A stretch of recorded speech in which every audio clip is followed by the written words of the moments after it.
And there you go. Good evening, all. Katie Young, and I am the co-president of a special ed PTA. And tonight we are going to talk about as our kiddos age out of the school system and move into adulthood, what that looks like both in school and out of school. Tonight we have Megan here from Tacoma Public Schools. She's the middle school admin, and we have Katie. I'm gonna mess up your name, Katie Hatman.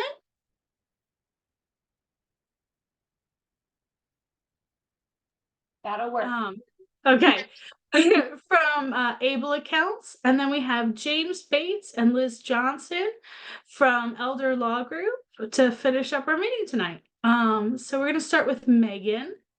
Megan, what can you tell us about what the transition from childhood to adulthood looks like in the school system? Yeah.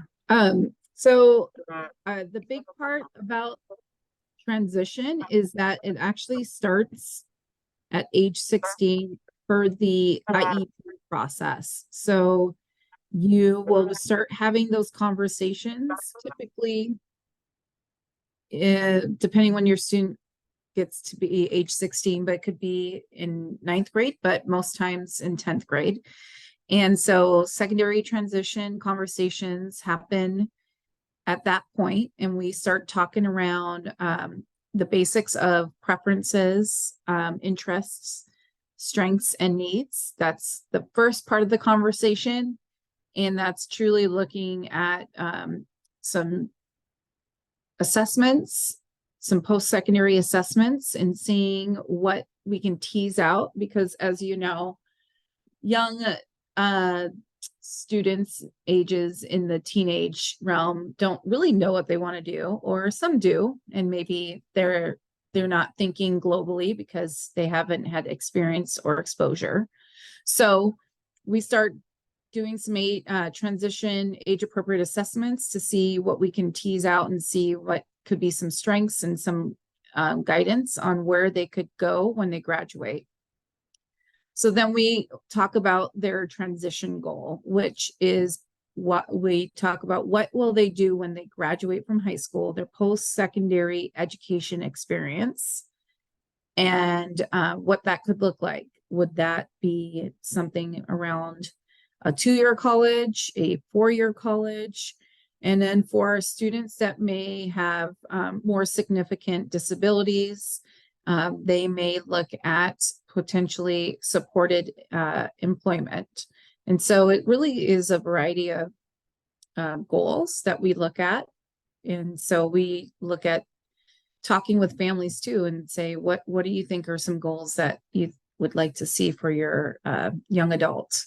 So once we move through talking through a post-secondary transition educational goal, then we talk about, okay, what then is their employment goal? So, right, it goes from what kind of education do I need? And then what kind of job will I get? So then we talk around, okay, if I said I was going to go into technology, then I want to become an IT rep for a company. So we talk and we say in our post-secondary goals, what are some transition services that will get me there? So is there, am I taking a certain type of class to get me there? Am I applying for certain schools that has that program? So that's really what the transition plan is. It's kind of mapping out some of those things that you need in order to obtain that goal. And so you have, most students only have a transition goal around education and employment. And then for our more significantly impaired students, we look at independent living. So what would be a goal for my child that may need more help in the realm of adaptive? So my goal may be that they'll be living in a supported living environment, and that could be with me, as a family member, or in a group home. Could talk about how they could make their own meals, simple meals. So we dive into What can we do as much for them as being independent as possible? Another piece with the transition goal or transition plans is that we talk a course of study. So we say we have this goal that we want to meet, but how are we going to meet them in the high school setting in the sense of preparing them to get there? So we need to map out of the 24 credits that I need to graduate, what classes do I need in order to get to my goal? So if I'm on a pathway, because we have graduation pathways, to go to a 4-year college, I need to make sure I'm hitting all of my core classes that are required by the universities. So if that's not my pathway and I want to graduate with a CTE pathway, then I need to make sure that I'm taking CTE courses throughout my high school career that maybe will take me to Bates College, where I'm going to go to welding, right? So that's where that course of study is also a big part of the transition plan in our IEPs, that we're mapping out the classes that we're currently taking and what we will take in order to get to our transition goal that we have set. Now, keep in mind the transition goal, and I think this is where families and I'll be honest, teachers at times too, look at transition goals as when they are still in high school. The point of a transition goal is that it's post-secondary. So it's after they graduate from us, what will they do? And it can change every year, and that's okay, because as you know, and I'm sure we all have thought of different careers throughout our lives, and we change our minds. And so we just need to make sure that we're mapping out the right classes to help make sure they get to their goal. And then another big component with this is agency linkage. So we want to make sure that we're connecting our families to the right agencies. And I know you guys have had DDA come on board and talk to families. That's a great resource for some of our students, but some of our students don't qualify for that service. So another agency that we try to link them early with is called DVR, Department of Voc Rehab. And we try to get them their service actually during, they can start serving them at age 14 in our school setting. So we are, we have a lot of groups coming into our schools doing what's called pre-ETs, and it's free transition services that they come in and provide some students with very targeted supports that we've found that they could come in and do some contract work. So we have some different agencies that contract with DVR through their funding to come in to support our students. And so agency linkage is a huge piece too. And if it's not DVR or DDA, is it for you family members that may need outside resources like PC2 or PAVE or any of those other great organizations that will help families navigate even after school, right? Because it is a complicated world. SSI, another complicated world. And then you guys have awesome people here that will explain the other complicated pieces of the world, post-secondary and navigating things. So in a nutshell, transition plans start at age 16. It could start earlier. And it's truly just to find what we can do to prepare our students that have an IEP to meet their IEP goals and their post-secondary goals.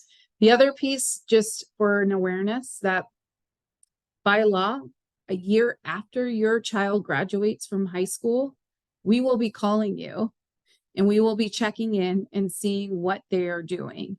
And that's a data collection that is state run that we have to make. And we ask very pointed questions like, have you been employed the last 12 months or 9 out of 12 months? Are you in a competitive employment job? What are you doing? Have you been connected to an agency? What agency? And so we use that data to drive our guidance with our transition planning.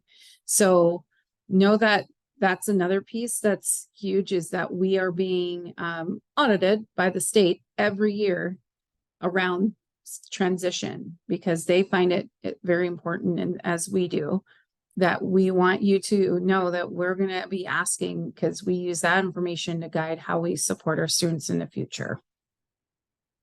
So that was a quick conversation. I'm open to questions and if I missed anything.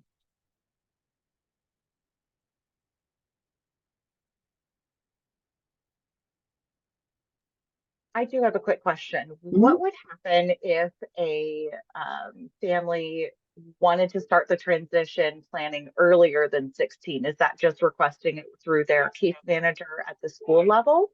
Yes. Yeah, Yeah. Okay. definitely. And some of that is closely aligned with what is a high school and beyond plan. And high school and beyond plan start at age or 7th grade all throughout the whole state.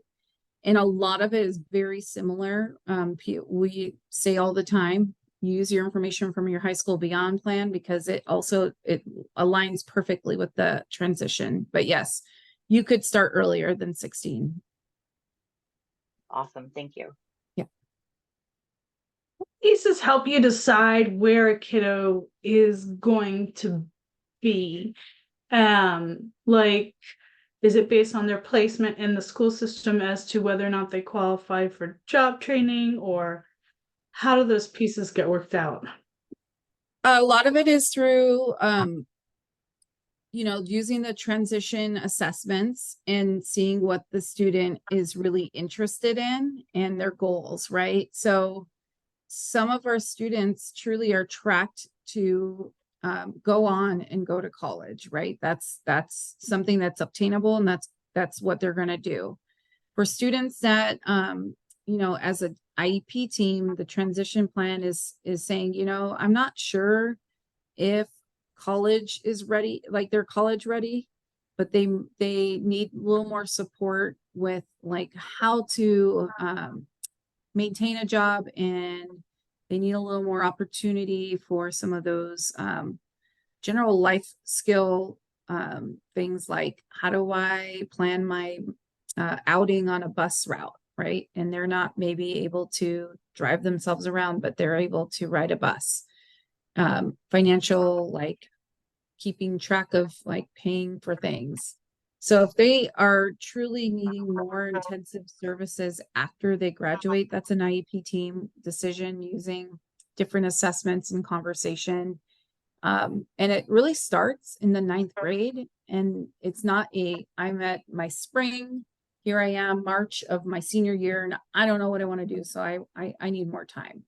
That's really late. And the state says you need to start planning this out sooner. And that's why it's very important to do that course of study to show like that's maybe not the track they're going on.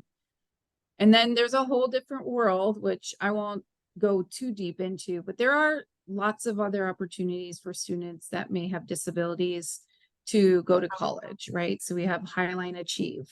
We have Bellevue College that has the OLS program. We have WSU that actually has a ROAR program, students with cognitive disabilities able to go to a 4-year college. So there's even college opportunities for our students that may be more impacted by their disability. So those conversations just truly have to start happening earlier than later to map out a plan for that individual. And it's okay to just go straight to work. That's fine too. That's somebody's preference, then let's do it. Did I answer your question, Katie? Yeah. Okay. You know how to find me.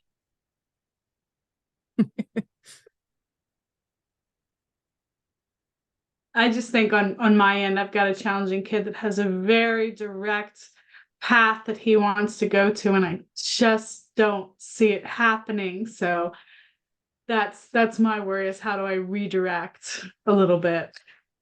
Mm-hmm. So yeah. Does anybody else have any questions? You can put them in chat, you can put them in, and then we can ask. You can put them, just turn off your microphone and talk.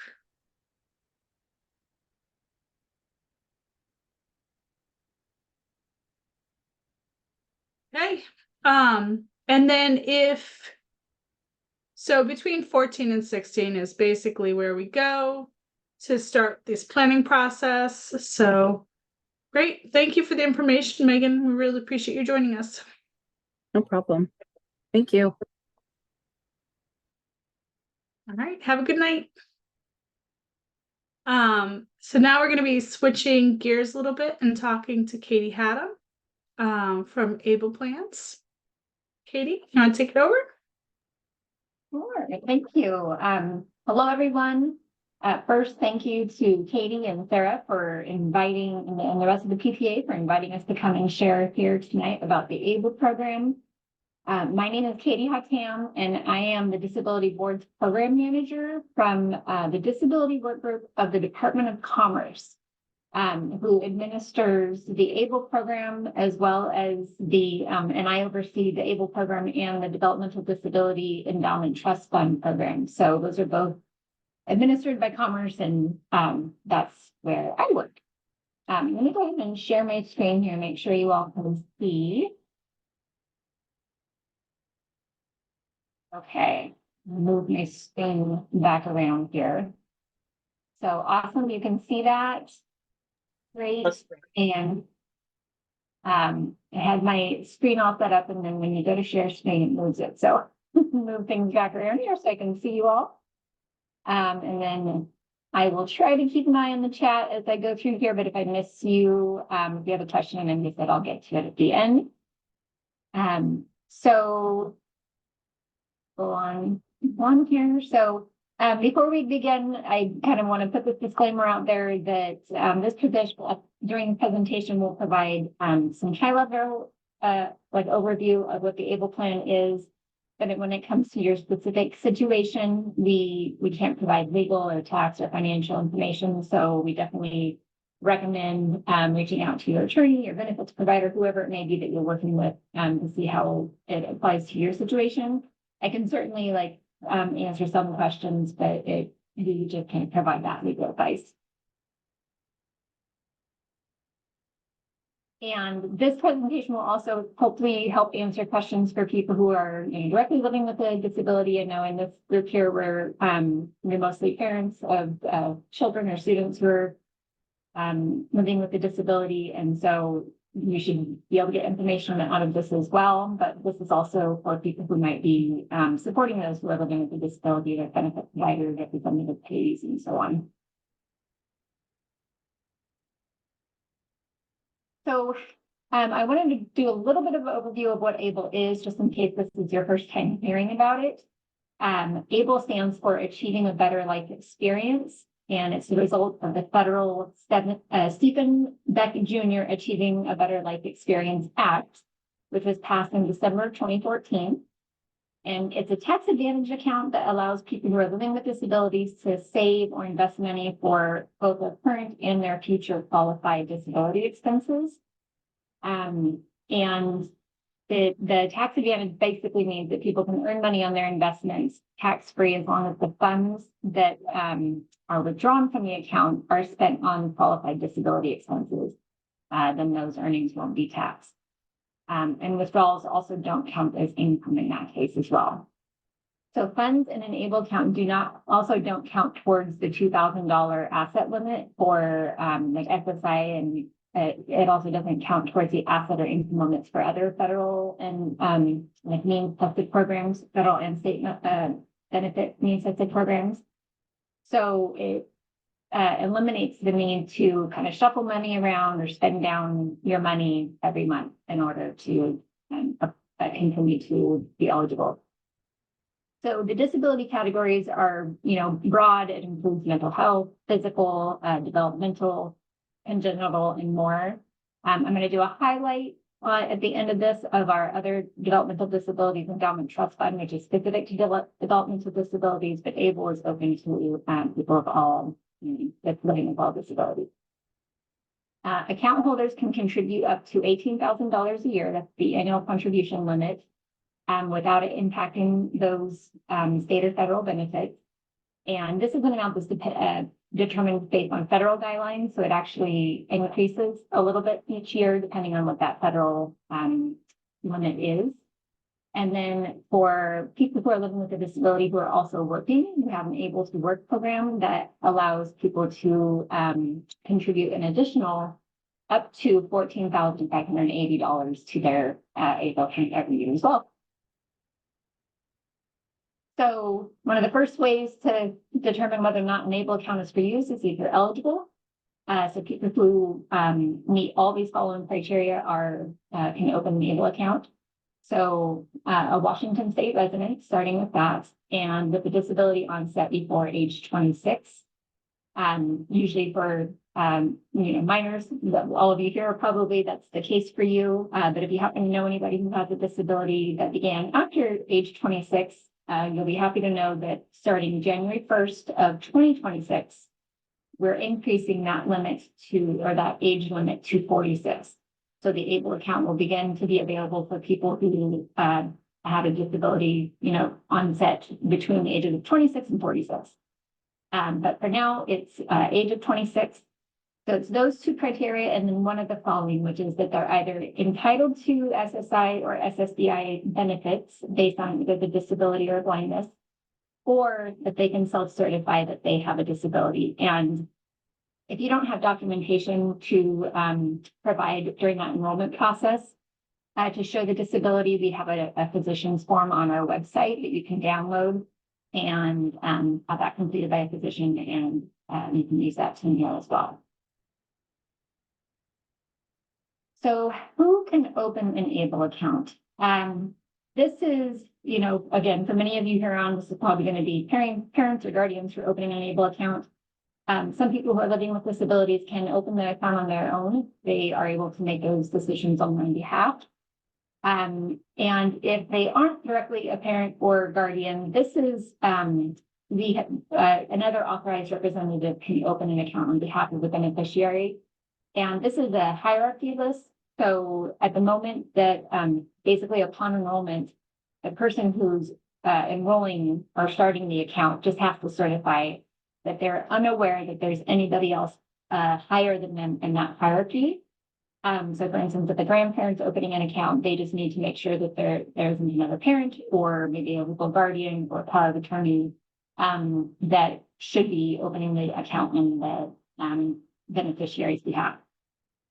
And if you're still unsure whether or not you're the right person to open an account, we have an eligibility screener on our website. And I forgot to mention, these slides will be, I shared these with Katie, and so she can share these with all of you at the end of the presentation, so you'll be able to click on all these links and navigate around.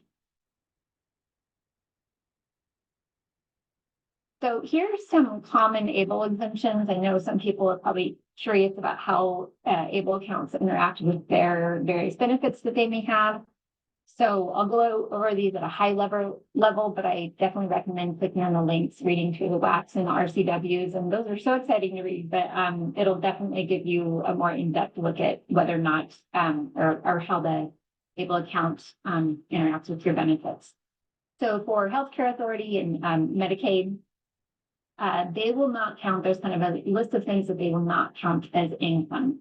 So any contributions that are made to the account by a person other than the beneficiary, funds that are distributed from the account, and earnings that are generated by the account. So I'll go into that a little bit later, but you have an opportunity to invest in the account. So if you earn money on those investments, then those are not counted as income. So they will also exclude Able accounts and any money withdrawn from the account as a resource, as long as the withdrawal is used for qualified disability expense. The caveat to this is that Medicaid will not reduce your income by the account that is by the amount that's contributed to the Able account. And came across this recently with a parent who moved into the state, their Medicaid limits changed, and they were told that they could reduce their income by opening up an Able account, and that's simply not true. So luckily they were able to get supported anyway, but it's just want to make sure that contributions to the account don't reduce your income levels for Medicaid purposes. So DSHS will not count Able accounts as resources for the purpose of the SNAP program and the TANF program. DCYF will not count able accounts as income for the purposes of the seasonal child care program. SSA will exclude some contributions made to an able account as income, as well as earnings made in the account and withdrawals made for eligible expenses. And they'll exclude the balance of the account as a resource up to $100,000. The able account can actually, there's a maximum account balance of $500,000. So anything between that $100,000 and $500,000 mark would be counted as an asset by the SSA if it exceeded that amount. And then lastly, the Department of Housing and Urban Development, they do not count able accounts as income or assets for a number of housing programs. So for instance, Section 8 is excluded as well. So here's a kind of a quick snapshot of how many able accounts are currently here in Washington State. As of December 31st of 2023, we had almost 4,500 accounts. And this is just over the last, say, 6 years, 5.5, 6 years that the able account's been going here in Washington State. And we have just over $43 million in assets. As you can see, these darker green counties here are counties of higher populations, so we have more accounts in those areas. Some people wonder, age, what's the age limit? What's the best age to open an account? I actually got that question the other day, and the answer is any age. As long as you meet the eligibility criteria, we have beneficiaries at time of birth, age 0 all the way up to 92 and beyond. So you can start an account at any age. Of course, you'll see the significant bump right here around those transition years. And, we have a lot of calls like this one tonight with people who are trying to get the word out there for their youth and for their students to, start thinking about saving money and planning for their future. So this is a great way to get the word out. And we appreciate all those folks like you who are helping spread the word about this program and benefits for their kiddos. So when you go to open an account, you are given a few different investment options in the able account. So there's actually a total for what you see here on the screen are 3 investment options, and then we also have a cash option. So I'll kind of quickly go through these with what you see here on the screen. All 3 of these options invest the same 7 or use the same 7 mutual funds, but in different ratios. So here you can see the conservative option is 20% stocks, 80% bonds. It's kind of a minimal risk, but also that minimal earnings potential, and it's really designed for a short period of time. And then in the middle there, you have the moderate option, which is 50% stocks, 50% bonds. It's a medium level of risk with a medium level of return as well, and designed for that kind of medium investment time frame. And then the aggressive option is 80% stocks, 20% bonds, a higher level of risk, but also a higher potential for return, and it's designed for that longer period of investment. And then we have our cash option for people who consider themselves more of a saver than an investor. And this is a really good option if you know that you may be making contributions regularly, but you might also be making withdrawals regularly. So if that money, if the money doesn't stay in the account for very long, then this is a good option to choose. And kind of just like a bank or savings account or a checking or savings account, the money is FDIC insured. There's a low level of risk on a cash account and also a low level of returns, although I will say it's probably higher than most of your savings and checking accounts out there. This kind of shows you how a typical able account user allocates their money. So when you first open your account, you can choose from those 4 buckets. So you've got your cash, you've got your conservative option, your moderate option, and your aggressive option. And you can choose to allocate your contributions to all 4 categories, to 1 category, 2 or 3, however you'd like to do that. So you can see here that our typical account holder has about 60% of their money or contributions going towards cash. And then the rest of that 40% is kind of spread out among the other investments. So there's really no right answer here. This is kind of what our current portfolio looks like, but how you allocate your money is kind of dependent on your specific circumstances. So this is just an idea of what that looks like.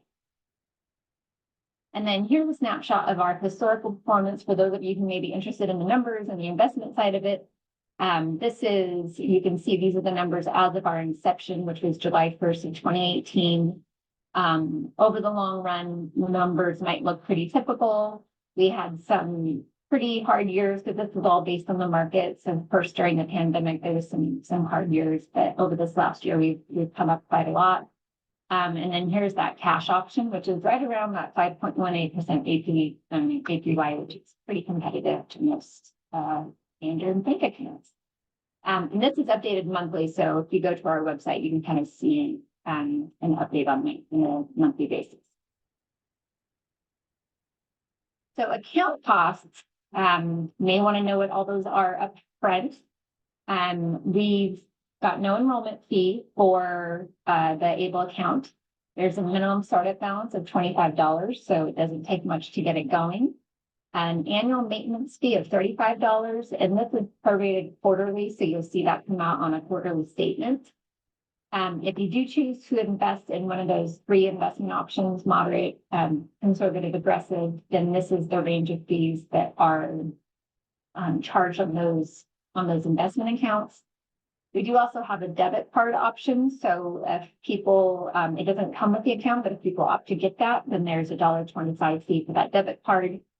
And then we've got some miscellaneous fees. So for instance, if you choose to get paper statements versus electronic statements, there's a $10 statement fee each year for that as well. And there's a lot more fees covered in our plan disclosure, which is linked at the top of the slide, at the top of the slide deck. So you click on that. We always recommend people read through the plan disclosure and the participation agreement, all that fun legal term, all this fun stuff to read through, but it's really important to kind of know what the ABLE account does before getting started there. So once you've got an account opened, here are the ways that you can contribute to an ABLE account. So regardless of which contribution method, use a combination of these you might use, just keep in mind that there is that $18,000 annual limit. Anything above and beyond that isn't counted as, it could be counted as assets, or it could be required that you have to take it back out of the account before filing taxes. That could be penalized for that. So lots of different ways to contribute. You can directly connect a bank account, so savings checking account, to do manual transfers into the account. You can roll over from other 529 accounts. And when I say other 529 accounts, some people may not know that an ABLE account falls under that IRS kind of category tax code of 529. So that includes your college savings programs and of course ABLE. So you can do rollovers between those 529 accounts directly. So it could be, for instance, if you have an ABLE account already from another state, move into the state, you want to transfer to the Washington state, you can roll over that directly. And then if your student has already has a college 529 account, you can roll over funds from that account or the account of an eligible family member. You can make contributions to the ABLE account as well. There's also gift contributions. So when you open an ABLE account, you can set up a gifting page, share that link with friends and family, and they can contribute to the account as well. We do let people know, especially parents or guardians who might be trying to help manage SSI benefits and just other income that's coming in for the beneficiary, that, if you open it up to that and, let's say grandma wants to make a $5,000 contribution for birthday or graduation, that you just got to make sure that you're managing those funds, because once you hit that $18,000 limit, no more contributions can be made. So if you're trying to make sure that you're managing the direct income, then that can be a bit tricky. And then lastly, direct deposits. So that can come directly from SSA payments or paychecks from employment. And I'm going to go into more detail on that on the next slide. But just reminding that there's that $500,000 account balance limit. If you think about it, like if you just wanted to put money into the ABLE account and never touch it, it'll take about 27 years or so before you hit that balance limit. And most people use their ABLE account to withdraw from regularly. So you might never hit that. So this is a little bit more information about that Able to Work program.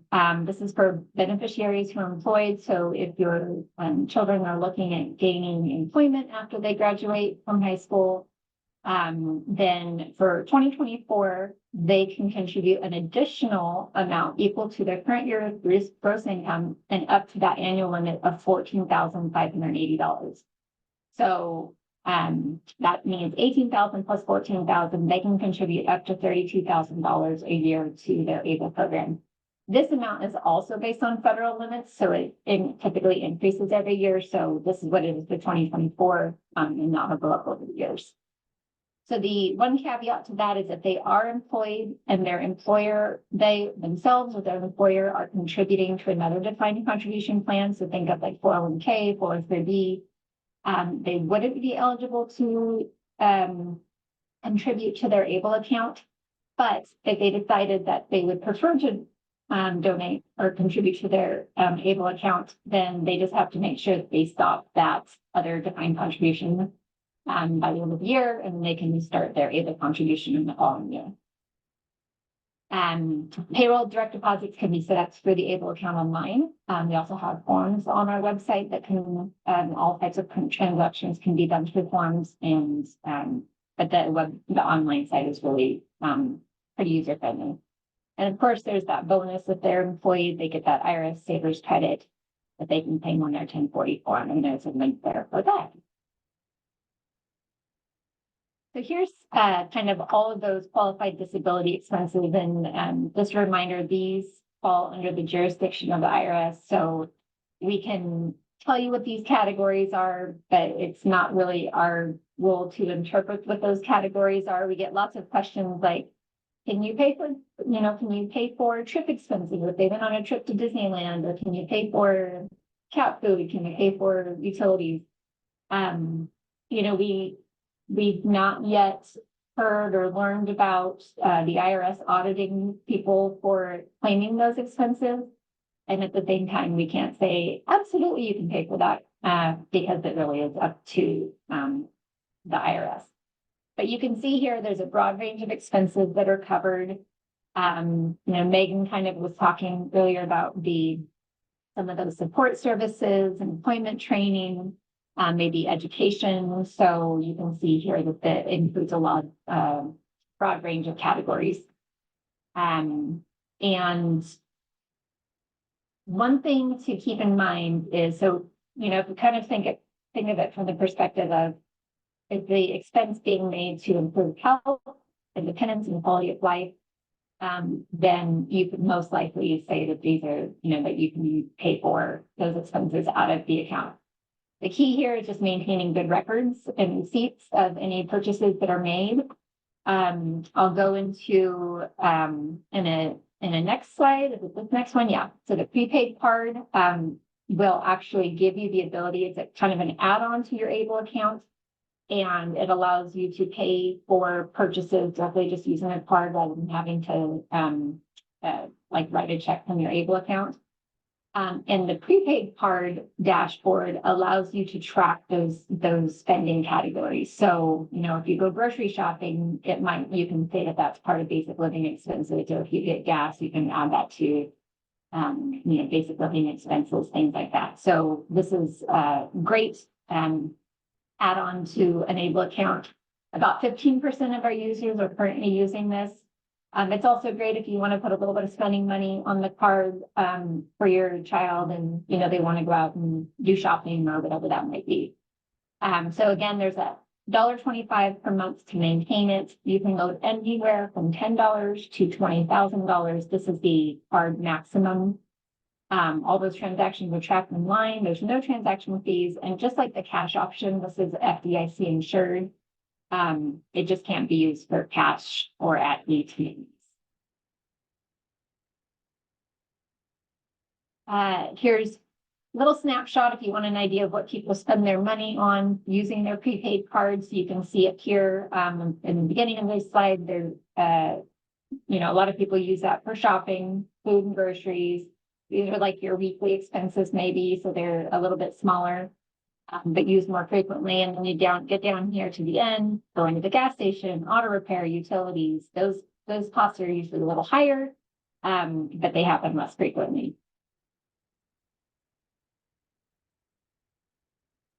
So some things to consider when you go to open an account is that one beneficiary can only have one account at a time. So again, this is a situation where if maybe you're moving from one state to another, or you're going from a national ABLE program to a state-based ABLE program, only one account at a time. There is a 60-day transition period. It's best to do a direct rollover. So if you know you're moving and you're wanting to open a new account, just be in communication with both your current ABLE account and then the provider of the new ABLE account to make sure that you can roll over that directly.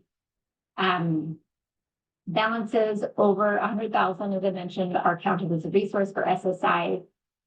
If that happens, your SSI will be suspended, but it won't be terminated. So, you know, that happens frequently. They'll suspend it for a period of time.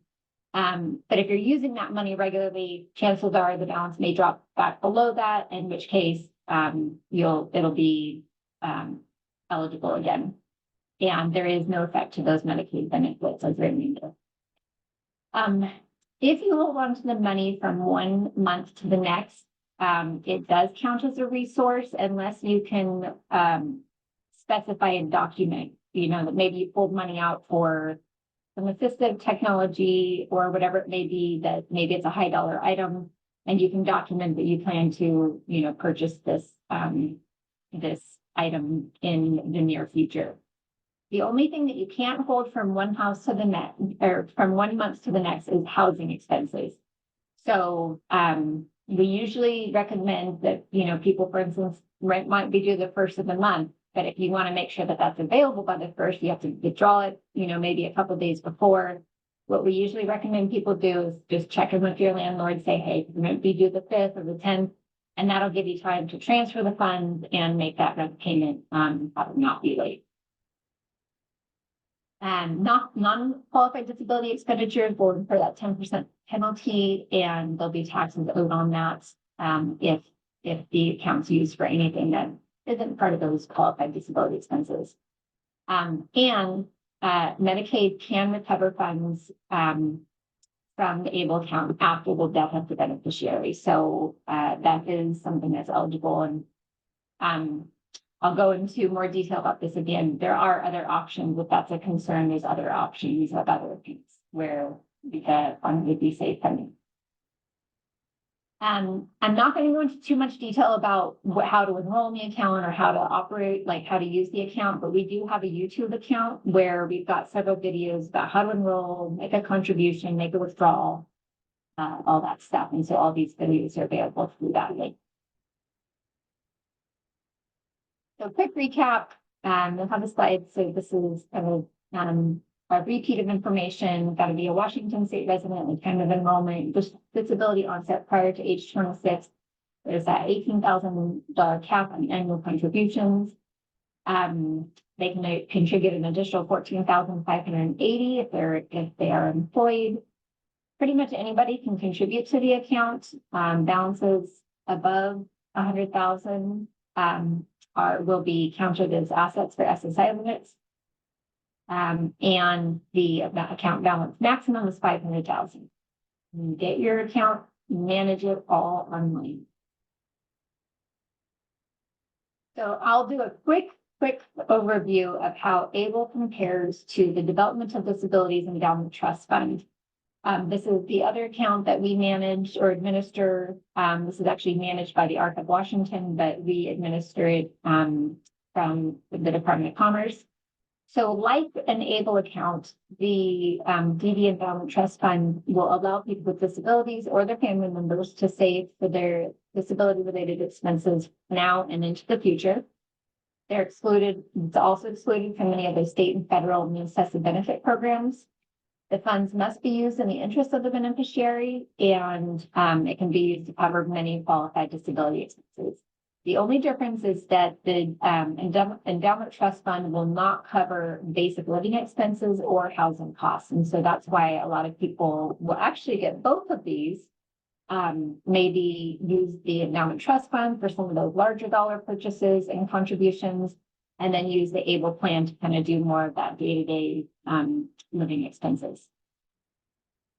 And some ways that the programs are different is that with the DDETF, it's specific to beneficiaries with developmental disabilities. And then their age limit's a little bit lower than for ABLE. So it requires the condition had to have occurred prior to age 18 rather than 26. Again, it won't pay for those basic living expenses or housing costs because it's, especially the beneficiary collects SSI, because that's what that SSI check is meant to be used for. So the DDETF won't cover those. There are higher fees on the DDETF due to those trust management activities, but it's still lower than most other trust options available because those can get quite expensive. So for people who are looking for a less lower option, this is a good option for them. Earnings can potentially be taxed, so it's just really important to know what what you can use that account for before opening it. Third-party contributions are exempt from Medicaid recovery. So this is one of those areas that, grandma does want to contribute $5,000 for graduation. A trust, the endowment trust fund may be a better option rather than the ABLE program. There's no annual limit to contributions, and there's no maximum balance limit on a endowment trust fund. So those are options for those larger dollars. And you can easily transfer money from the trust account to the ABLE account. It won't go the other way. You can't transfer from the ABLE account to the endowment trust fund, but you can make those transfers. So if you, need to add more money to an ABLE account to pay for some of those living expenses, and that's it. And then we have a comparison sheet that has a lot more information on it. You can click on the link there. Lots more additional resources. I won't go through these, but they'll be on the slides and available to you if you have any links for those. And that is that. Gotten through all that information, so I can take questions if anybody has any.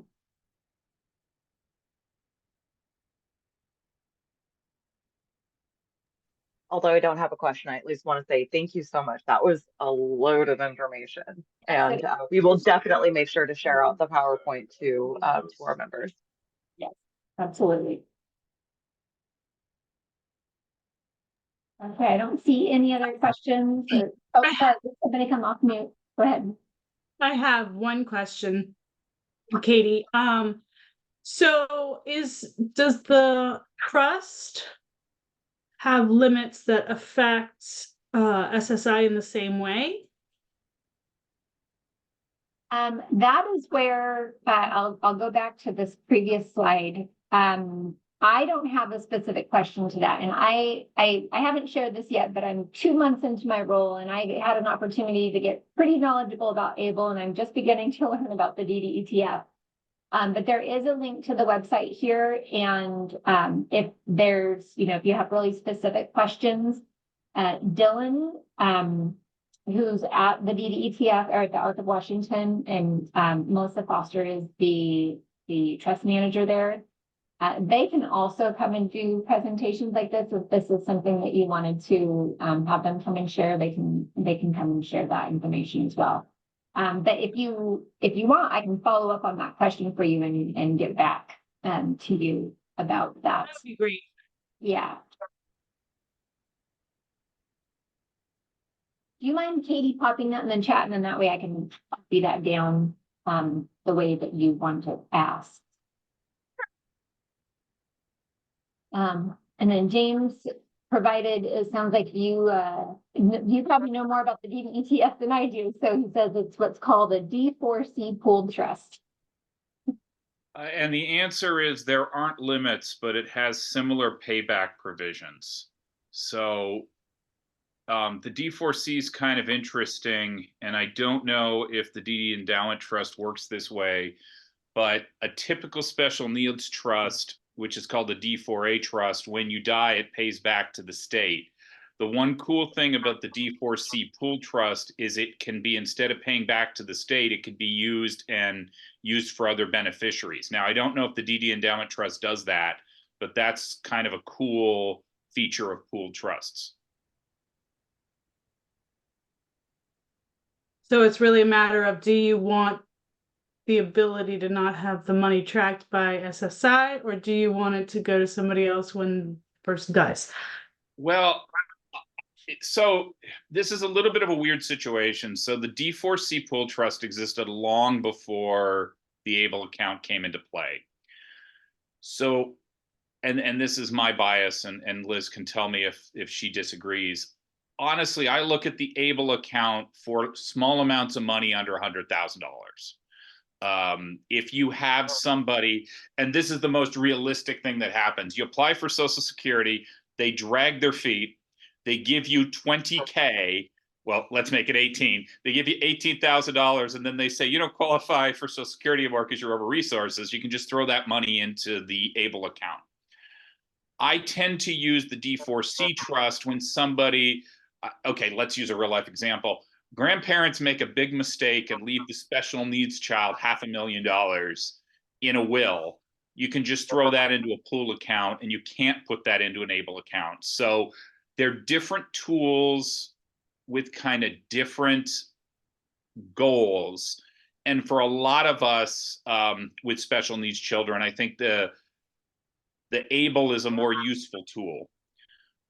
There's a third product or third option out there, which is called the D4A Special Needs Trust, which is maybe the most restrictive, but that also works really well when somebody is injured in a motorcycle accident and all of a sudden they're disabled. So it's just balancing the different options. I think for most people, unless they're really, really wealthy, the ABLE account is the way to go. It's certainly the easiest. And then somebody just asked third-party trusts. That's a whole completely different thing that I could talk to you about an hour. The concept of a third-party trust is it's somebody else's money. So let's say grandparents are smart. Instead of leaving that $500,000 to the disabled grandchild, they leave it in a special needs trust, which is a generic term, in their will that says this was never the kid's money. This is our money. We're leaving it. They can manage it. That's basically what I call a third party SNT. Special needs trust is not a thing, but it's a thing. It can apply to multiple things. It can apply to the D4C, the D4A, or the third party trust. And I kind of hate that people use them interchangeably, but they're all different tools for different reasons. I will admit I haven't done a pool trust. Have you done one ever? No, I Tedra those. Yeah, so I've never done a pool. I haven't done a pool trust in the last 10 years. And when I was doing them, we were doing them not for children with disabilities, but for adults. And then that got changed by the law. There's a limit on all of these tools other than a third party trust that if you're over 65, you're out of luck. And that happened during my legal career. What Ms. Johnson said about tethering, I have PTSD, but it's from a different state. It sure seems to work real well here. I used to practice law in Ohio where nothing worked. So I think disability, if as a parent with a special needs trust, I would recommend most people setting up an ABLE account if they expect to have extra money. The pool trust, the D4A or something in certain circumstances. And then a third party special needs trust is what we all have in our estate plan so that we don't die and our kids get whatever we've got and now they lose their benefits. And, you know, I joke all the time. I have a 19-year-old with autism. She doesn't understand what money is.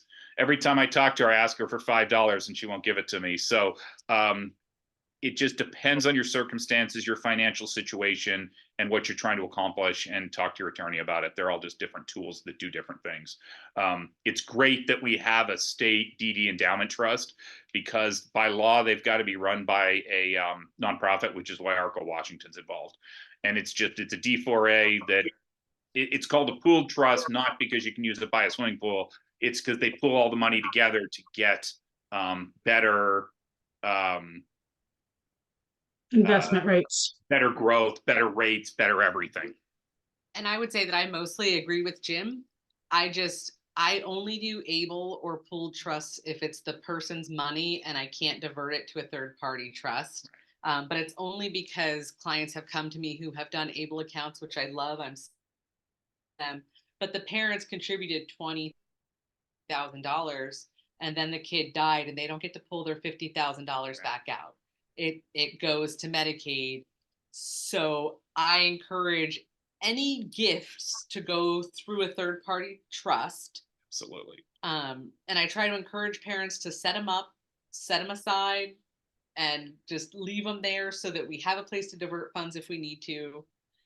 But I use able and first party special needs trusts for when it's their money. Yeah, simple rules. If it's their money, D4A, D4C, able. If it's somebody else's money, to either a standalone revocable, irrevocable trust, or a third party trust of some style. And if, what I tell everybody, and my big estate planning thing is, you know this, but tell your parents, tell your siblings, don't let them do something dumb, because I've seen that so many times. And sometimes it's like, oh, I decided to leave my special needs child 10 grand. Oh man, that sucks. Because now you're not leaving them very much money. They're not losing benefits, as some of you, or maybe all, getting benefits back can be a pain in the butt. So what I will say is that I know that this is a lot of information, but Mr. Bates, who won't brag about himself, is doing a talk for PC2 online, 2 hours over 3 different sessions on in depth with these legal things, which includes able accounts, wills and trusts. I posted it in the chat and I'm happy to share it around. It's a really good series and it's really helpful because there's so many questions and this is a lot of information. And it's hard, even in what is it, 6 hours, even in 6 hours, and I don't talk for that long, thank goodness. You'd be all bored. This is very technical stuff. And the one thing I tell everybody in this area, and this will transition really well into our guardianship talk, there is no such thing as a one size fits all. There is no such thing as a best practice. It's individual. Everybody's child has different needs. Everybody's financial situation is different. It makes a huge difference of who I'm talking to, of what I'm recommending. So since we're going to do that, I don't want to step on our state person. Are you all done? Katie. Absolutely. I thought that was the perfect transition. Unless anybody has any other questions, I thought that was a great transition. I think the only question that we should clarify really quickly is, when we are setting up these accounts, do we need to go to a financial planner or a lawyer or both? Do we walk into the bank? Where do we go? Well, I'm biased. I'm going to say a lawyer. I think you're going to say the same thing. I'm really cynical about banks and some financial planners. One of the things I do like about ABLE is it's through the state. So you can actually just set it up in your pajamas one night. But I think it is worth talking to an elder law. Well, let me talk to an attorney who knows about disability and this kind of planning. Because I think there is, and there's even among attorneys who do this, we all have a little bit of a different view of how this works. Mm-hmm. And that transitions very well into what we're going to talk about on guardianships and conservatorships. And I'm going to skip common terms because you can all read and it's there. But the big thing that I want to say is a guardianship conservatorship is not your child's turn 18. It's automatic. You go get it. People will tell you that all the time. People will say, you got to get a guardianship because they turned 18. That is not advice for everybody. And I don't care that schools say it. I don't care that DSHS will say it, DDA will say it. Your doctor. Your doctor will say it. I don't care these people of authority say it. It depends on the circumstance. It's also kind of backwards from the way you would think it would be. The more disabled your child is, the less likely they probably need a guardianship. Technically, what our law is very clear, and it's on page, well, let's see, where are we? It's probably about 4 or 5 pages. Yeah, it's page 5. One of the things the legislature has been very clear about is we don't want automatic guardianships. We don't want guardianships. We want people to have their rights. And I put 3 slides in the presentation about that because I strongly feel in the past guardianships have been overused. It kind of used to be, well, there were two kind of tracks. We just hide the disabled kid if we go back far enough. But more recently, it's been they turn 18, we get a guardianship. If you've got somebody who is bedridden, can't go anywhere without a parent, parent's full-time caregiver, with an asterisk, you probably don't need a guardianship. And just to clarify, I'm using guardianship and conservatorship. When I say guardianship, I mean guardianship and or conservatorship. The difference is, and ignore anything you've ever heard about Britney Spears. I don't know what that was, but guardianship is what we used to call guardian of the person, which you could make personal decisions, where they live, where they, who they can associate with, things like that. Conservatorship deals with the money. For a lot of us, we don't need a conservatorship because the money our children are getting is Social Security, DDA, DSHS, and you can have what is called a rep payee on that. So I'm going to skip a couple of these. You can just read. What you need for a guardianship basically is 3 things. Number 1, they have to be disabled. Well, that's pretty much all our children. Number 2, there must be some demonstrated harm or some danger. And that's the one that always trips me up. And then the third one, there can't be a lesser restrictive alternative. So that's the 3-prong test. I put the statute right in the presentation. I'm not going to repeat it for time, but there needs to be a significant risk of harm to the respondent's physical health, self-care. That's actually the guardianship statute, or money, the conservator statute. So for a lot of kids, why you're doing it is the doctor says, because of HIPAA, I can't talk to you anymore. Honestly, I think that's kind of BS because we have a statute, and it's one of the last slides in here that says it's 770-065. And Liz called me on it today, and I couldn't bring it up on the top of my head, which made me crazy. I was so embarrassed. But that statute provides a hierarchy of people who can make decisions for somebody who doesn't have a decision maker. So what I tell everybody is print that out. You can find it online, RCW 770-065. And fight with the medical professionals about it when they say, I can't tell you anything because I made HIPAA up or I made something up. The other thing that I kind of want to talk about is alternatives to guardianship. We've talked about one today. Well, we've talked about 2 today. Special needs trusts or ABLE accounts. That's a great one to deal with the money. There is a concept called a limited guardianship. When I completely understand that, I'll let you know what it is. It seems to be what your court visitor says it's going to be. I see a lot of guardianships that are limited. I'm still trying to figure out what the limits are. And I see a lot of guardianships are full that there's limits on. So I don't think anybody really knows. I think people just make it up. Powers of attorney are a great tool. If there's any way that your disabled person who's on the higher end of the functional spectrum can do a power of attorney, get them to the attorney at 18 and do the power of attorney, because that is going to give you more power. In fact, I had to laugh at somebody else's slide that they listed power of attorney higher than guardianship. And the reality is that's how a lot of institutions look at it. The last one is supported decision-making. There's all kinds of things I could talk about there. That's kind of a moving trend of what's new, and can we, your child has trouble making decisions, so can we appoint somebody to help them out with that?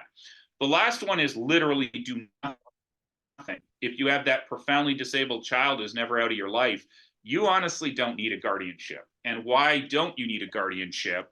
Well, because you're accounting to the court every year or every 3 years. It's a lot of work. It's a lot of money. And for a lot of parents with special needs childs, they want to spend the money instead of paying me. You got to give it to the kid. That's a much better use of the money. No, give it all to me. Never mind. I'll take all the money. But there's some costs of doing business, and just the general idea of, do you want the court in your business? Even though the courts do a pretty good job, do you really want to go report to the court every 3 years to say, hey, kid's still at home, they live in their bedroom in my house? And I'm not saying I haven't done guardianship for those people just because we've gotten blowback from medical professionals, but that's the problem. And you've now got the statute that says that. So that is the shortest talk I have ever done. So I'm going to turn it over to Ms. Johnson because see what she has to say. But I think we overuse guardianships in Washington and everywhere else all the time. And I don't think it's mandatory. And I'm going to end on the last thing. Apparently, they're going to change our law that you can now start a guardianship before somebody turns 18. Intellectually, I have no idea how we can do that because they're a minor.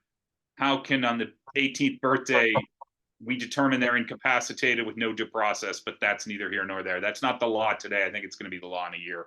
But my advice generally is talk to somebody who's a little bit more progressive in how they see it. It's not an automatic check the box, they turn 18, they get a guardianship. And the two of us certainly have that opinion. And so I don't Can I know. ask a Yeah, go ahead. sorry. So my question goes back to a little bit different scenario, but with the rule in place of the 13 where doctors are able to give us less information on our kiddos. Yep. So my question goes, do we get a power of attorney at that point to just circumvent that issue? 18 years old. Got to be 18. So how do we circumvent that 13 issue? I would say tell them 770-065 flat out says a parent makes decisions for somebody who can't make their own decisions. So how is that rule even on the books if that's the case? What's that? Don't they contradict each other? Oh, the whole thing's contradictory. The real reason that we're even fighting about this has to do with HIPAA, which is a federal law.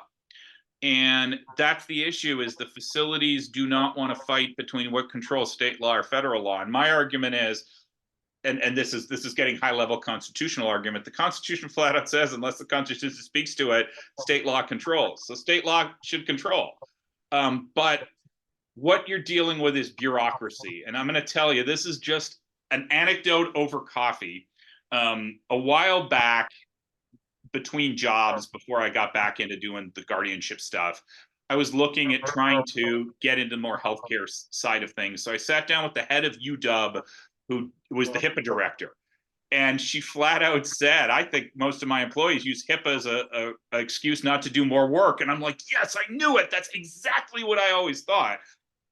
So I think we're in a situation that I think you just need to advocate. And I would want a direct answer of why they will not honor a state law passed by the state legislature that flat out says what we're talking about. And that's why every time I go to the doctor, I would print that out. I would take that there and I would just beat on them until they give it. And is there a statute out there that says 13-year-olds have special rights? Yes. Yes, there is. So I would have to dig for it, but it goes back. The intention was that 13-year-olds would have the right to get an abortion without consent of an adult. That has been then translated into mental health, suicidal, drug treatment, and they have prohibition to make those decisions themselves. For me as a parent with disabled kids, where it really gets messy is I can't message my primary care physician for my children to get refills filled through my chart. As stupid as that sounds, and now they don't have a phone number that I can call, and it's just So I agree with them, and I play the game. I have my daughter sign an authorization for me to speak with them. My daughter is profoundly disabled. She doesn't understand what it says or what it's doing, but either she is competent to authorize me on this form, or she's not. So pick a lane. Well, and the other issue I have is intellectually, how can you grant rights to a 13-year-old who's a minor? Like, I just, Dude. it's one of the things, if you do this job long enough, and I sometimes think about this stuff, and I think about the stuff we hear on news, you start to wonder, if we supposedly have laws that have rules, why do we then take the law next to us and persons, Go ahead. okay. You finish your talk. You've got one law that says kids don't have rights. Okay, I'm going to use a ridiculous one, and this drives me up a wall.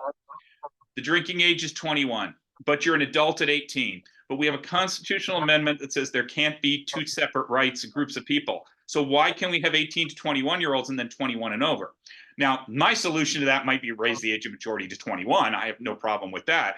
But it's absolutely insane that we have things that are flat out in violation of the law, but because Mothers Against Drunk Driving, because alcohol is such a trigger point, that'll never get before a court. The other sneaky reason is it'll never get before a court because eventually you just delay it long enough, the person turns 21 and it goes away. So Yeah. we have this huge problem with all these federal laws. We have state laws that conflict all the time. We have different state laws that conflict. And I do like the idea of saying, let's give more agency to 13-year-olds. But on the other hand, how do we do that when they're still minors and you're still responsible for them? So if you take this way, and I don't know what the status of this law is, if your minor drinks at your house and crashes the car into somebody, you might be responsible in certain states, but you can't talk to the doctor about them in the same state. Like, none of this tracks real well. You can't commit them either without their consent. And I know the whole committing somebody thing is interesting. It's the same issue I have as how can we do a guardianship for somebody who's 17 when they have no legal rights? And on the day they turn 18, show up in court and say, hey, brand new 18-year-old who's turned 18 today, we've all decided that you get a guardianship when you've had no due process. So there's always trade-offs. And I think what I worked in a city in law school, and kind of what I learned is a lot of this is political. A lot of this is to make people feel good. A lot of this is to get constituents happy. And while I understand where you're coming from, it's hard sometimes to figure out how this all makes sense in the continuum.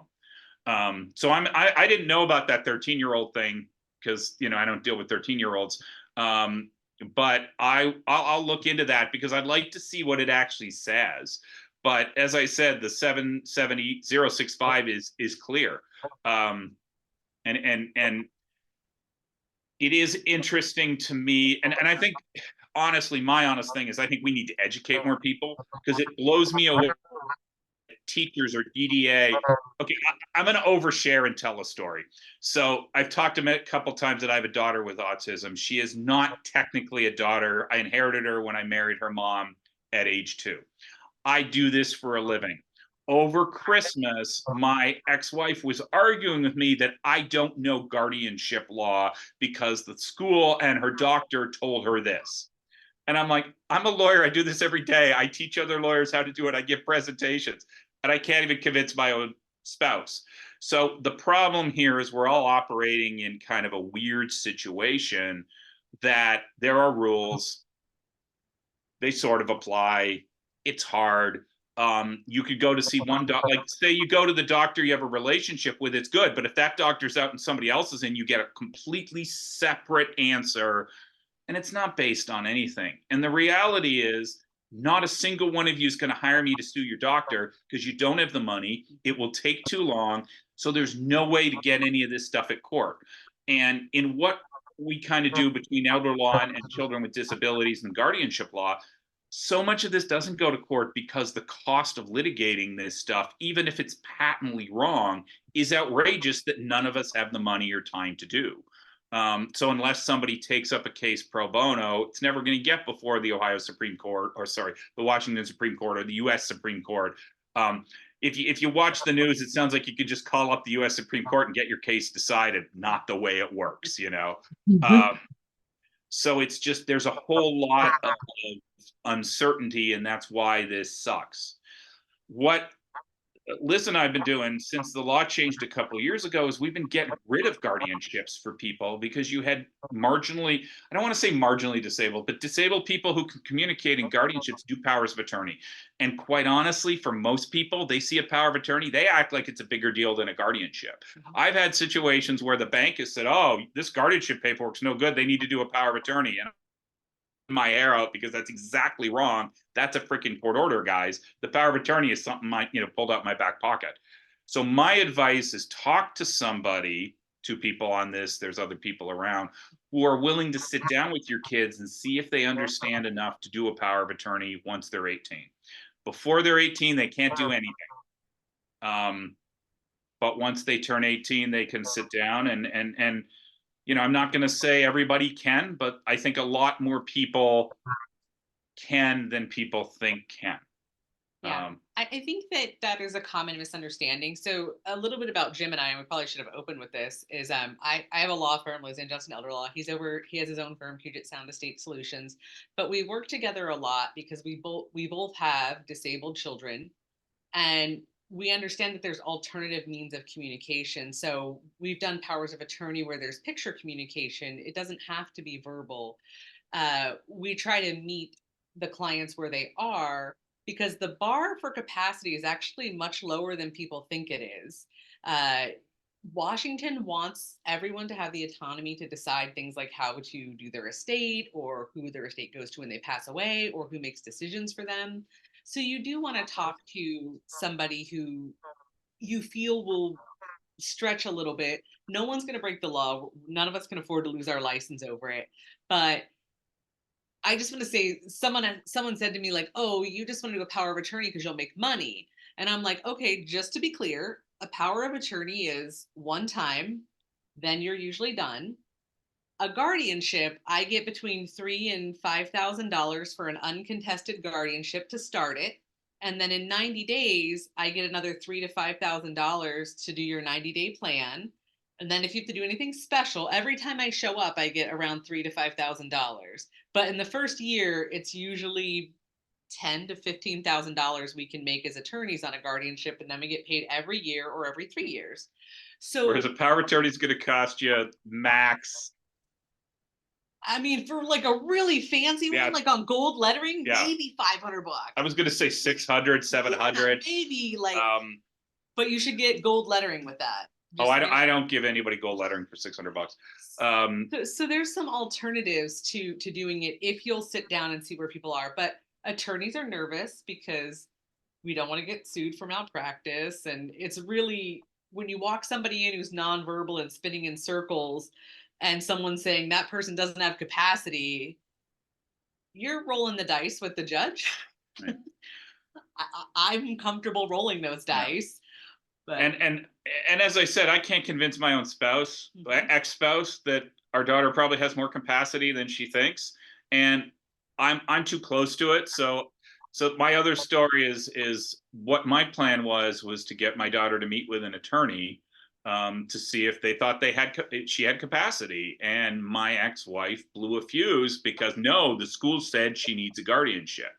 And I, tried to explain to her, the school is not the arbiter of this. They, and I would love to get more access to schools to try to educate the schooling. And where I've also, as Liz had said, I talk with PC2, and I have these conversations with the PC2 people all the time, and they're willing to sit down and do guardianship. So if you have an 18-year-old and you don't have a whole lot of money, call PC2. They might be able to help you with a DPOA.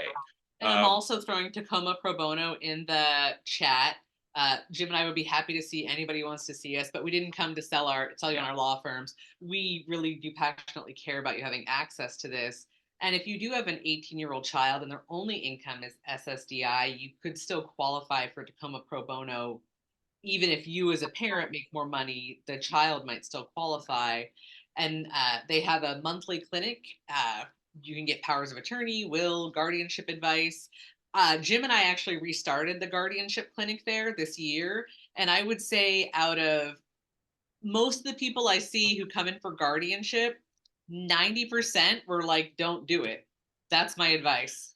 Well, and the other thing that I will say, and I don't think it applies to this group, but one of the things guardianships can't do is you can't use a guardianship to get your kid to take their meds. You can't use a guardianship to get your kid off the street.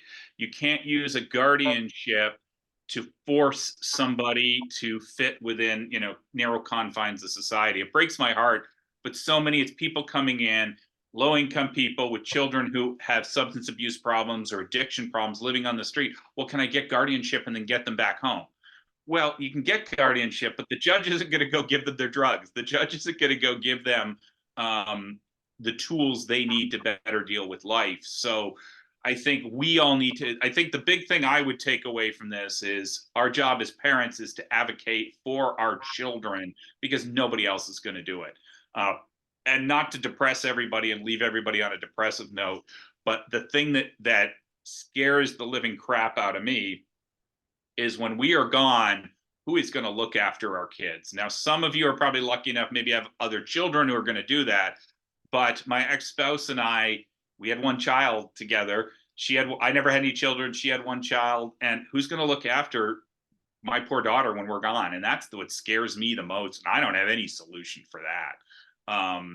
It's kind of a scary world sometimes when you're not typically developing.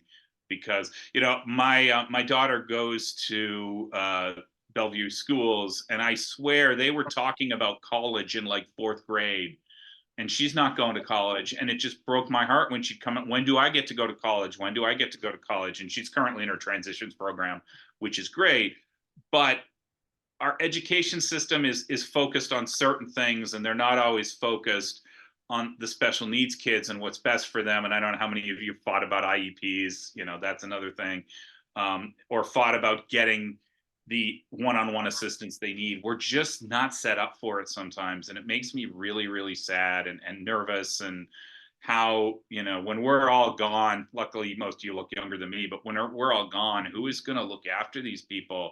And that scares me big time. And I don't have a solution for that. So I guess our only goal is make a whole lot of money. I'm trying to make millions of dollars, and then I'm going to start a farm for children with autism to live on. I'm just haven't figured out how to buy that much land. So anybody has any ideas, let me know. But it's hard because there's so many pitfalls and not everybody's looking out. And I'm amazed, you talk to somebody, not to pick on the state, but there's some people, some caseworkers who are amazing. And you've got other caseworkers who just look like they're punching, stamping things, and you never know what you're going to get. And I think that applies to schools. I think it applies everywhere. So I think what I will say is your job is to advocate for your children. Any questions? I know we're over time. Yeah, I want I'm to sorry. give everybody a chance to know. Okay. Any questions or thoughts, concerns? Just wanna... The other thing I will say, if there's ever any questions, I think both our emails and phone numbers are on the handouts. So feel free to give us a call or send us an email. Yeah.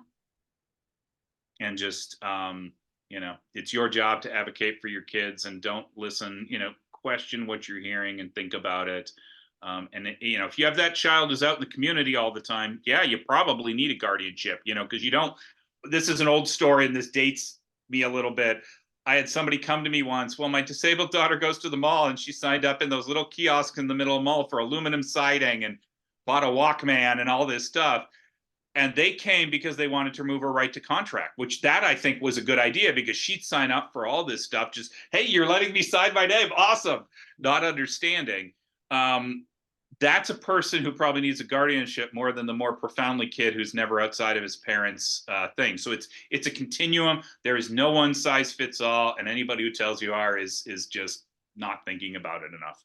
And just to give credit to the people that are giving you this advice, they genuinely believe it. Right. They don't understand it. They're scared for you, or they've had a horrible thing happen. And the thing that helped them was guardianship or conservatorship. But guardianship and conservatorship has changed. I don't think that everyone is clear enough with people that guardianship is not a substitute for parenthood. You don't get to make the same decisions. And in fact, becoming a guardian or conservator changes your level of liability. If your goal is to be a parent and you want to say, hey, this is my house and you have to follow my rules, go. Being a guardian is maybe not a great idea because you probably can't make those statements to them. You can't have those rules because you have this other duty to this person as a guardian or conservator. And you don't want to be removed as a guardian or a conservator. Probably one of the worst cases I worked on as a paralegal and not as an attorney was a young woman who bruised easily, right? Which is just a terrible formula for potential child abuse. But her mother, she bit her dad. And so her mom said biting hurts, and she didn't understand. She's like, what do you mean? It felt good when I bit him. It felt good in my mouth. And so the mom said, well, let me show you. And she just bit her lightly. And she probably shouldn't have done it, but it bruised very badly, even though she wasn't hurt. But she was like, oh, okay, so biting hurts. Like, it was a very innocuous interaction. But she was reported for abuse of a vulnerable adult. She lost her ability to provide respite care. If there's an APS complaint about you, which is a whole different system, the laws are a little bit wild, wild west. And if you end up on their registry, you cannot come off. There's a very limited circumstance where you can come off, but for the most part, if you don't appeal it within 30 days, you will not be able to do a lot of stuff going forward. You won't be able to be a paid caregiver. You won't be able to be around vulnerable adults or vulnerable children. And this stemmed from a lesson that we've possibly all taught our kids, like, this hurt. And now this woman, she had to return to work because she didn't get the income for caring for her daughter, and her daughter has to be cared for by a stranger, which is traumatic for the daughter, the mother, and the caregiver's not having a great time either. So it's challenging when you switch roles with your kids. And if you are managing their money as a conservator, somebody's looking over your shoulder, and you better get those accountings in on time, and you better do it right, or at least close to right. Because the court you could as parent, if you don't do your accountings, get removed as your child's guardian or conservator. And that's why you got to be careful, and you got to follow the rules. And if you don't follow the rules, maybe that's why I look at other things. And one of the things I will say is, Liz, I was already said that I don't promote real well. I'm going to promote her. Guardianship is not a substitute for parenthood is one of the best phrases I've heard on this topic in a few days. So that is a great way to look at it. That is, just because you're guardian, you're not the parent. You don't have the same powers.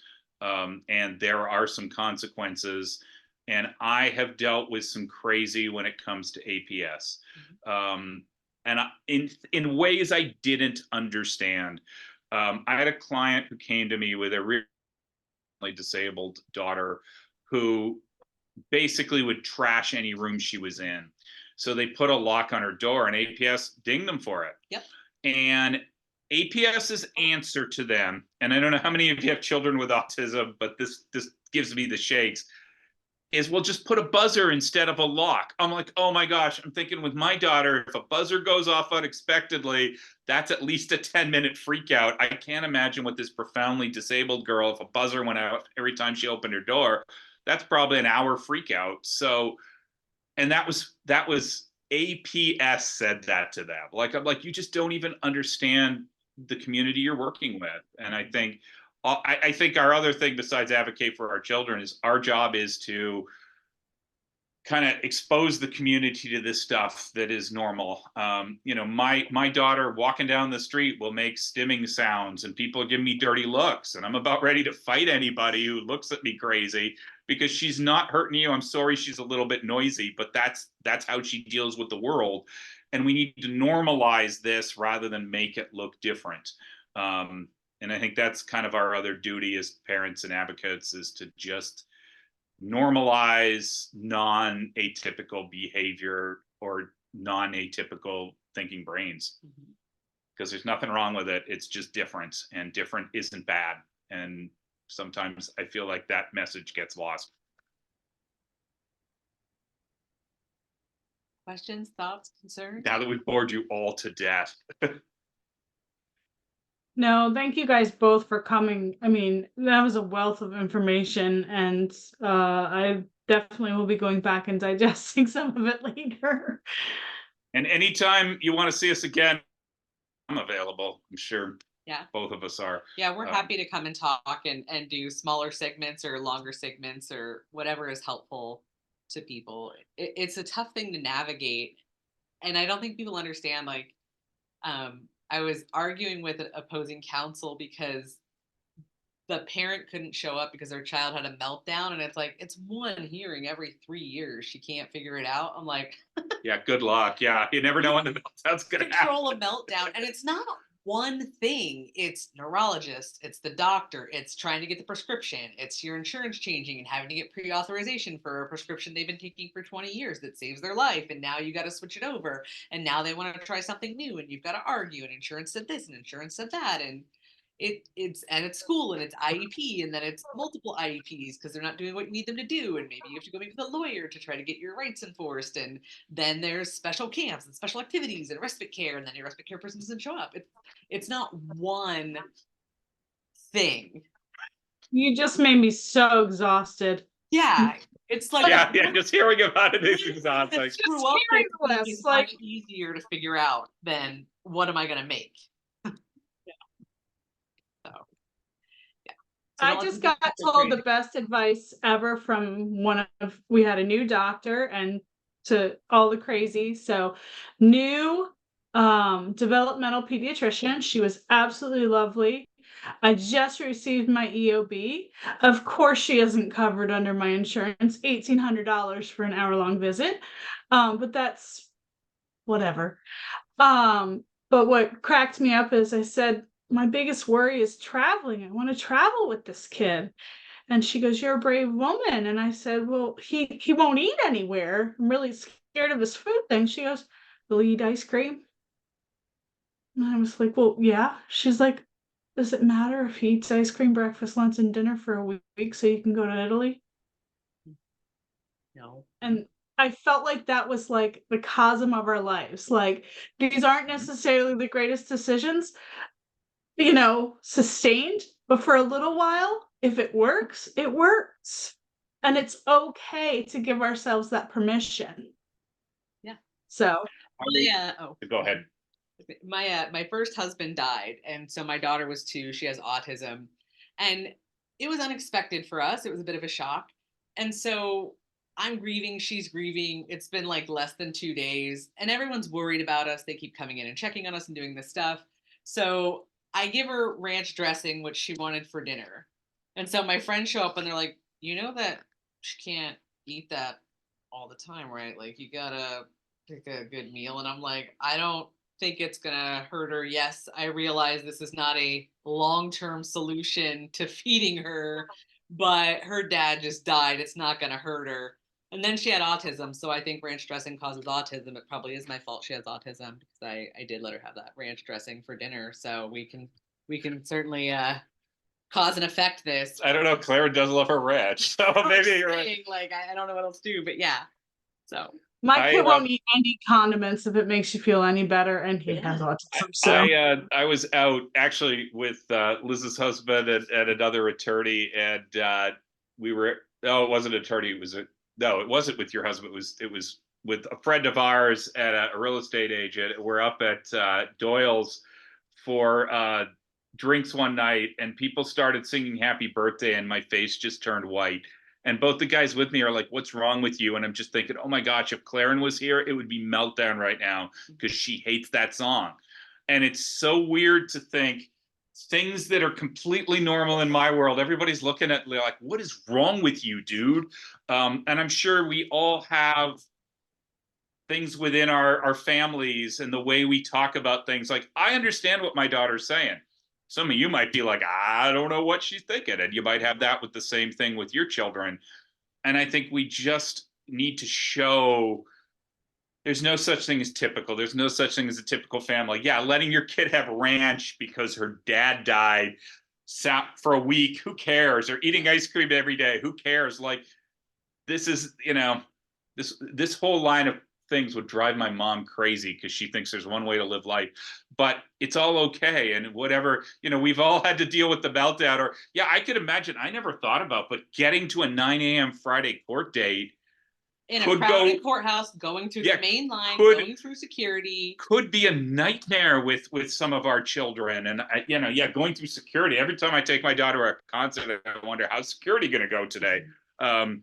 So it's I think we're all living a different world, and I think our job is to having that information.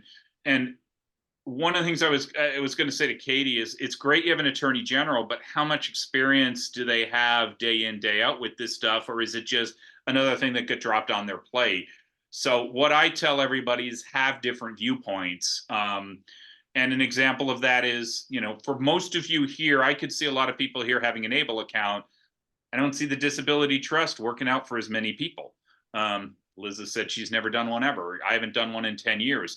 It's not a bad tool. It's just a specific tool for specific situations. Whereas ABLE, I can't tell you how excited I was when that passed the legislature, because up until then, everything was, I don't want to say tens of thousands of dollars, but any kind of trust planning was thousands of dollars, and it could easily get to $10,000. And I know lots of people who are with special needs kids who are struggling just to pay the bills or get what they need or get the assisted device and don't have money to pay for that. So I was so excited that we now had a more, I don't want to say access to justice, but access to justice way to plan for these people. And I think it's only gonna hopefully get better as time goes on, because it doesn't seem like this stuff is going away anytime soon. And speak of the devil, my daughter's on the line, so I'm going to shut up. I'm going to turn this over to Liz. I'm going to talk to her. So I'll thank you very much. It was nice talking to you all. Thanks, James. Awesome. Well, it is getting past my bedtime. And I know, no problem. do we have any other questions before we say goodnight, folks? Well, I put a bunch of resources in the chat. I hope you guys can access them and save them. And if you guys need anything, let us know, and just keep doing your best. And that doesn't mean great, just whatever is the best that day. And if it's ranch dressing and yoga pants, it's ranch dressing and yoga pants. And good for you who are having yoga pants. It implies that you're going to do yoga. I haven't even gotten that far.